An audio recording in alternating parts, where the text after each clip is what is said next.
The first Tudor monarch, Henry VII. He's not the most famous or celebrated, and actually he suffers by reputation as being a miser. If you know anything about Henry VII, then that's perhaps the thing that most people tend to quote. He's very tight-fisted when it comes to money. Well, just spending a couple of hours with Henry VII's household accounts soon disabused me of that particular image, because actually I found out that Henry VII was no miser for most of his reign, and for the first 2 years alone of his reign he spent the equivalent of £3 million on his clothes. He did that because, again, of his image. Now, I mentioned that the Tudors didn't have a brilliant claim to the throne. Well, people were very, very aware of that when Henry VII was on the throne, hence all of the pretenders who I'm sure you've been studying in your A-levels about the rival claimants to the throne. And you see that in Henry's household accounts, there are spikes in his expenditure. He's spending the most on his clothes when he's most under threat from those rival claimants to the throne. So it's all about image. You might just be able to make out from this rather faint sketch. This is Henry VII's deathbed. I'm sorry, he's not getting much airtime in my talk. I've gone from his accession straight to his death. Sorry for any Henry VII fans. But his deathbed again demonstrates that point I made, that the Tudors don't actually have a lot of privacy. Their every move is watched. Now, that's partly for reasons of security. They can't be left alone, but also for luxury. They might want something at 3 o'clock in the morning. They need servants there all the time. And so they don't sleep alone. There's a servant on their own little bed at the end of the king's bed, and they have a whole army of other servants to attend them. So this is Henry VII's deathbed, and if you have very good eyesight, then you might just be able to make out this chap here. He's Hugh Dennis, and he is a groom of the stool. I just mentioned that post. I will be mentioning it in more detail in a little while. And I can't apologise enough in advance for the slide that accompanies the groom of the stool later. This is my health warning, ladies and gentlemen, and I will tell you when to look away if you need to. Well, Henry VII's death was actually kept very, very secret. He was only the first Tudor monarch, of course. Nobody knew if there would be a contested succession. So his servants continued to serve him as if he was still alive after his death in April 1509. For 2 full days and nights, they delivered food to his private chamber to keep up the pretense that the king still lived, while all the while his ministers were securing the succession for his only surviving son, of course, who was now King Henry VIII. And finally, on the 23rd of April 1509, the king's death was announced. Henry VIII was proclaimed king, just 17 years old, and the very image of kingly majesty. By the time of his father's death, Henry VII had become more like that miser, paranoid, grasping, suspicious old king that we tend to see him as throughout his reign. And so Henry VIII was out to win hearts and minds. It was all about, projecting his magnificence, overshadowing his dull old father. And he came to the throne on a blaze of glory. People described Henry VIII as an Adonis. Perhaps we think of him immediately as that sort of bloated tyrant of his later years, but he cut a very fine figure when he was first king. And indeed, for the first 20 or so years of his reign, he was a strapping 6'2", very tall, towered over most other people at the Tudor court, very athletic build, world-class sportsman. So yes, rather different to the Henry that he would become in his later years. And he seemed as well the very embodiment of kingly confidence, strident confidence. Well, he was in public, but of all the monarchs who I studied in private, Henry changed the most when I looked at actually what he was like behind closed doors, where he was described as being one of the most timid men you could hope to meet. Timid, Henry VIII. Those words don't often go in the same sentence. The reason somebody said that about him is that Henry was absolutely paranoid about sickness. We would call him a hypochondriac. He had his own medicine cabinet in his privy chamber. He liked to experiment with making medicines himself. He claimed to have come up with a cure for the plague. It didn't actually catch on, so I'm not sure how effective it was. And there's a whole inventory of his medicine cabinet that he kept here at Hampton Court. The entry that intrigues me the most is the King's special ointment. I don't know what it was used to treat, but the mind boggles. He was also examined every single morning, by a team of physicians. So he had a whole group of physicians who would come and spend about an hour with the king, just, testing everything from his urine to his heartbeat. And his favourite physician is shown here, Dr. William Butts, and he became a real favourite of the king because he just got to know him so well. He served Henry and his wives here at the palace for over 20 years. Henry's hypochondria can also be seen in evidence actually in the building of the palace, because it was Henry who commissioned this magnificent astronomical clock. Do look out for it on your way around the palace. Now, the astronomical clock, you might think, what has this got to do with Henry's obsession with health? Well, because the Tudors believed that the planets dictated your health. They were very, very interested in astronomy and astrology. And this really inspired Henry to install this astronomical clock, which, as well as telling the time, it was like a Tudor iPad, really. It did everything. It told the time, the movement of the tides, and the movement of the planets. And Henry was always having his horoscope cast. Not so much to find out just generally what's going to happen to me, but horoscopes were cast because they were believed to be very accurate predictors of what to watch out for health-wise, what sort of complaints you might suffer from. So Henry is very, very interested in all of that. Of course, we know Henry VIII less because of his hypochondria, or indeed, I would say, because of what he did as king, and more because of his marital history. Well, each of the 6 wives was connected in some way to Hampton Court Palace. Catherine of Aragon came here really as a guest of Wolsey when it was Wolsey's palace. I've already mentioned Anne Boleyn. Much of Hampton Court was built in her honour. But it was the 3rd wife, Jane Seymour, who you see there, who had the closest connection to Hampton Court. Henry married Jane in May 1536. They were betrothed the day after Anne Boleyn's execution. Henry didn't hang about. And it was Jane who finally succeeded where 30 years of marriage and 2 other wives had failed, in that she gave Henry a living son and heir who survived. And she gave birth to Prince Edward, the future Edward VI, right here at Hampton Court. Now, I have to say my favourite room in the whole palace is closed to the public. It's not much to look at, don't worry, you're not missing out, but it's apartment 33, because that is the room where we're pretty sure Jane gave birth to the future Edward VI. We now use it for kind of training, staff training, and it's full of flip charts and that kind of thing. But it's a real history where it happened space. Another space that does very much still exist here and that you can see is the magnificent Chapel Royal. And that is where Edward was christened just 3 days after his birth in October 1537.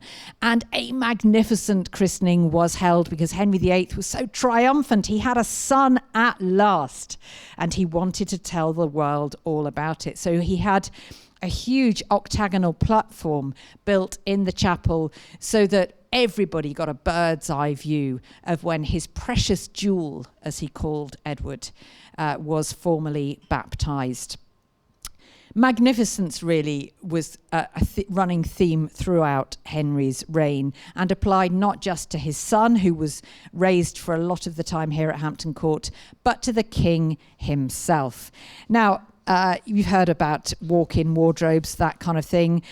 Henry had some of those for his clothes, except they were kind of walk-in palaces. He had 4 palaces appointed just really as wardrobes, to keep his extensive wardrobe collection. And as you can see, I think from this painting, which hangs at Hampton Court, it was a very, very splendid wardrobe. I can't overstress how expensive clothing was at this time, when rich silks, exotic dyes, all had to be imported from overseas. To give you an indication, Elizabeth I's great favourite, the Earl of Leicester, once spent more on a single suit of clothes than William Shakespeare spent building his new house in Stratford-on-Avon. That's how expensive clothing was. So the Tudors went to a great deal of effort and expense to look good.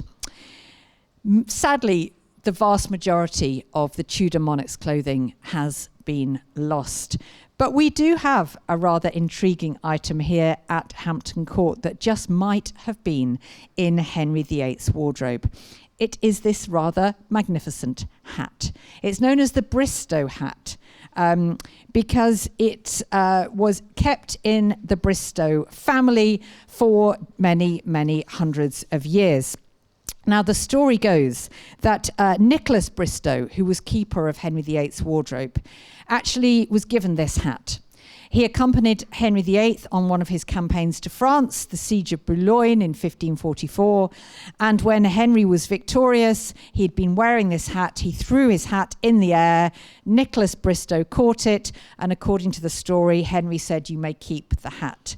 It remained in the Bristow family until 2014, when they told us about it and offered to donate this hat to Hampton Court, and it's now part of our royal ceremonial dress collection. Other people's clothes ended up here at Hampton Court in one of the great wardrobes, including somebody very close to my heart. Has anybody been watching The Mirror and the Light? Thomas Cromwell, man of the moment, hero, of course, of the Wolf Hall trilogy. Henry VIII's chief minister in the 1530s. But nothing was sacred. If somebody fell from grace, then even the clothes from his back were the property of the king. And we have a record of Cromwell's clothes being delivered here at Hampton Court once his head had been smitten off. Rather a brutal reminder that favour rested entirely on the king. If it was withdrawn along with your head, all of your possessions would go to the king as well. Luxury pervaded every single part of Henry VIII's private routine here at the palace. As well as a team of physicians, he had a team of barbers, barber surgeons, hairdressers, people who would shave him. Now, if you were the king's barber surgeon responsible for trimming his beard, or most of the time he was clean shaven, you had to be trustworthy. You're holding a blade to the king's throat. Okay, so you have to be a man of impeccable character. And we know from inventories here at the palace that the king had a comb of gold garnished with stones and pearl, as well as a toothpick case of gold and an ear pick of silver. Henry VIII once gave Anne Boleyn, as one of his more romantic presents, an earwax scoop made of gold. So everything was luxury. And that extended to the sporting pursuits that the king so loved. He loved to hunt in his early reign. He did hunting more than anything else, including state business, leaving most of that to Cardinal Wolsey. He would rise before dawn, hunt all day, and only come back once darkness had fallen. And so, of course, he had a whole array of special riding clothes, all very sumptuously made by the royal tailors. And he was very, very fond of his animals, not just horses and falcons, but also dogs. And he had a couple of dogs who we know about, we know their names, and they were Cut and Ball. That's what Henry VIII's dogs were called. And he had bejeweled gold collars made for those dogs. And actually that turned out to be rather handy because those dogs were always going missing. They weren't very obedient. And their collars were a good identifier. Nobody's going to abscond with the king's dogs, so they always ended up being brought back to the palace. One of the sports that Henry VIII loved most was jousting. Now, given that he was so paranoid about health, it does seem rather ironic that he thinks nothing of engaging in the most dangerous sport ever invented. Jousting involves, as I'm sure you know, riding towards your opponent, carrying a large lance, trying to unhorse him as he's trying to unhorse you. People get killed in jousts. They lose limbs, they lose eyes. Francis Bryan, one of Henry VIII's favourite courtiers, had to wear an eye patch after losing an eye in a joust. Well, Henry VIII, though, loved the sport, but he did come a cropper in 1536 when he suffered a fall from his horse so serious that it left him incapacitated with a wound to his leg, and that wound would never heal. It became ulcerated, and the treatment was pretty horrific because his physicians advised keeping the wound open all the time to let infection out. Of course, what happened was infection came in. So it just got worse and worse. And this was a bit of a turning point in Henry's reign, 1536, because his health started to deteriorate and he gained an awful lot of weight because he didn't moderate his diet. It's not that he started eating more, it's just that he'd always eaten about 5,000 calories a day. That was Henry's diet, and that was quite typical for a rich courtier because it was a very, very meat-rich diet. Of course, today it's about twice the recommended daily calorie intake. But Henry got away with it when he was always doing sport, but now with his injured legs, he's not, and so he starts to gain an awful lot of weight. Here at Hampton Court, there was plenty of food and drink to keep Henry and his courtiers entertained. We still have the wine cellars at the palace, and the wine cellar also doubled as a drinking house where Henry and his favourites would go after hours to drink wine, to gamble. They got through 300 casks of wine every single year at Hampton Court, but the most popular drink at the palace was ale. So beer, but it was so watered down that it actually wasn't very alcoholic. It's a myth, by the way, that the Tudors didn't drink water, that water wasn't safe. It absolutely was. Well, certainly if you were lucky enough to be here at Hampton Court, because they pumped fresh water all the way from Combe Hill. It's about 4 or 5 miles away from the palace. They pumped it in conduits that ran along the Thames. The only claim to fame of where I live in New Malden is that I'm just up the road from the source of Henry VIII's water supply. So I'm going to claim that, otherwise New Malden isn't particularly historic. But we were the water supply for Hampton Court. As well as the cellars, there were extensive kitchens here at the palace, and indeed there still are, and hopefully you will get to see some of the kitchens because they are the best surviving Tudor kitchens in the world, and that's not me bragging on behalf of Hampton Court. They were some of the areas of the palace that Henry VIII invested most in. He was interested in dining. He had a vast court. On average, the kitchen staff would have to turn out 600 covers or meals, portions if you like, twice a day. So the Tudors generally ate twice a day, not 3 times a day. Breakfast wasn't really a thing. They generally ate at about 10 o'clock in the morning, quite a hearty meal, and again at 4. And perhaps something, a little supper if you're rich enough to get that. And so the kitchens were run like a military operation. And actually it strikes me that they had it right, the Tudors. 0 food waste in the Tudor period. What wasn't eaten by the court would be passed down the ranks, and ultimately there were poor people gathered outside the palace gates who would get any leftovers. The supplies were ordered with great precision because they were so expensive. The Tudors also ate seasonally.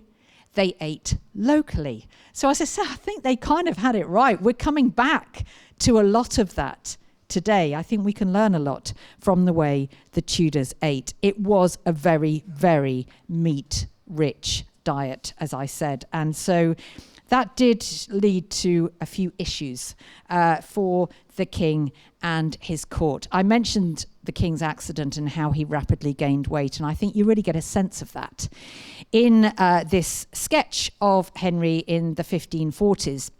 It was made and published abroad. Nobody would have dared to depict the king like that in England, but he did gain a colossal amount of weight in a short time. Between 1536, the jousting accident, and 1541, his waist expanded by 17 inches to about 50 inches. We know that because of his suits of armour in the Tower of London, which get bigger and bigger. It was said that 3 of the biggest men at court could fit inside the king's doublet. Well, because of what Henry ate, it had rather an unfortunate effect on his bowels. Now, I did warn you, okay, we're coming up to the slide that I think is going to haunt your dreams for quite some time. Henry VIII's diet was very, very rich in meat, but particularly red meat. And he loved red wine. It's not a diet I would recommend. It does lead to, should we say, less frequent visits to the toilet than one might wish. And this is when I'm going to reintroduce that courtier, that attendant known as the groom of the stool. It's very, very horrible histories now, because the groom of the stool sounds like the worst job in history. The job of the groom of the stool was to attend the king when he visited the clothes stool or toilet.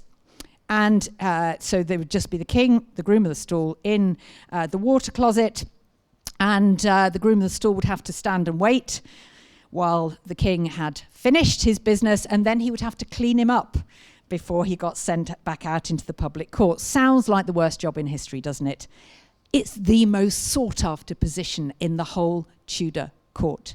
Why? Well, because to get ahead, you need close, I was going to say regular access to the king, perhaps a bit less regular with Henry, and nobody has closer access than the groom of the stool. Think about it.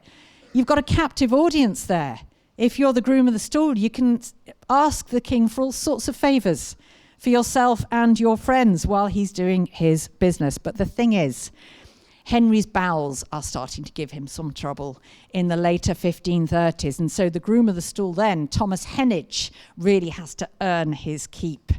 Henry is foul-tempered because of it. So the pressure is on Heneage to help the king out. And so Heneage decides there's nothing else for it. He's going to have to administer an enema. Okay, an enema was a pig's bladder, okay, that they filled with salted herbal water and inserted. Here you go. This is the slide of the moment that will probably lose me my job, but who cares? I'll go out in a blaze of glory, showing you the Tudor enema. So you fill a pig's bladder with salted herbal water, you insert it with a metal rod, pump the water in, and then hopefully it does the trick and relieves the king's bowels. Well, we know, because Heneage wrote it down. The king had a fair siege after this enema, and I think we know what he meant by that, but he did admit that Henry was unable to sit down for several hours afterwards. Poor old Henry, you start to feel almost sorry for him. Not quite, though. But his embarrassing health complaints didn't end there, because as well as the bowel issues and the ulcerated leg, he was also probably suffering from impotence. He was unable to consummate his marriage to wife number 4, my own personal favourite, Anne of Cleves. Of course, she gets all the blame, ugly wife, all of that.